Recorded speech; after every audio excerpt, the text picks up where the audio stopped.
Hello, Daily Bible Readers. This is our day 43 preview of our reading of the New Testament and of Genesis. This being a reading for one of our Mondays, this will only contain one chapter, and that will come from Luke chapter 5. Now, I've already informed you that Luke includes some details that we don't find in some of the other accounts of the gospel. In Luke chapter 5, particularly, he includes some details about the calling of the disciples, the calling of Peter and Andrew and James and John. It seems that the calling of those individuals came after Jesus had a crowd gather around him for his teaching, and he chooses to go out into a boat. And going out into that boat, it happens to be Simon's boat. Now, Luke has already included for us the healing of Simon's mother-in-law, and so Jesus obviously already has some sort of a relationship with him, but he's not yet fully called him to be a disciple at this point. At that point. And so now he goes out and he tells them to let down their nets, to which they responded they'd fished all night and they hadn't caught anything. And so Jesus said, well, just do it. And so because he implores them to do it, they let down their nets. And of course they bring in this huge catch, largest catch that they had ever had. Had to call help to get it in. And I think the response of Peter is kind of interesting. We find in verse 8. It says, Peter got down on his knees and says, "Depart from me, for I am a sinful man, O Lord."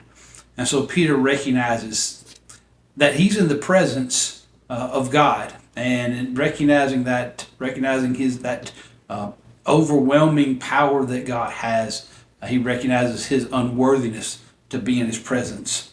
But of course, Jesus will, instead of going away from him, call him to be his disciples, and we find that also Andrew and James and John also follow along with him. Another detail we find is particular to the healing of the man with leprosy in verses 12 through 16. Not so much the healing that we find, but just one of those little small descriptors that kind of stand out in Luke, and that is in verse 12, he says that he was full of leprosy. Now, he doesn't just say that he was a leper, but that he was, this would kind of indicate that it was extremely progressed. And so here's a man that doesn't have a spot or two of leprosy, but he is full of leprosy. And of course, this is when Jesus will reach out and touch this man that has been isolated for so long. We also find in verse 17 where, because of the fame of Jesus, they're bringing all these people to heal them. And one of those interesting phrases at the end of verse 17 says, "And the power of the Lord was present to heal them." And so Luke is being oftentimes referred to as a physician. Luke the physician pays a lot of attention to these diseases and particularly the power to be able to heal them.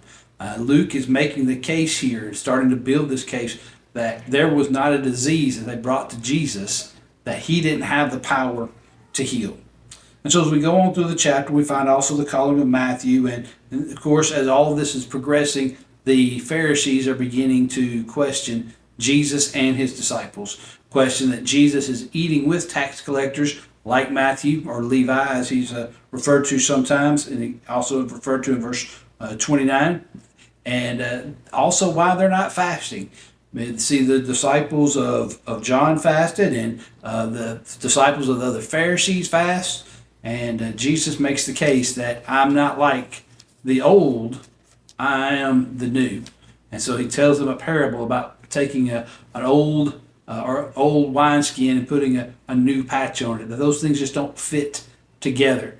And so now that Jesus is that new that has come, the same old applicants, the same old wineskins aren't going to fit just yet.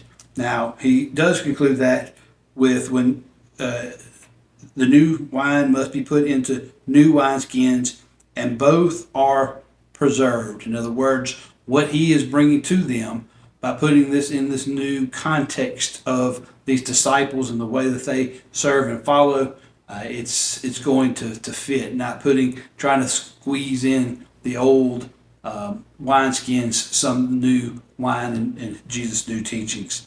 And no one having drunk old wine immediately desires new, for he says the old is better. And so these are my thoughts from Luke chapter 5.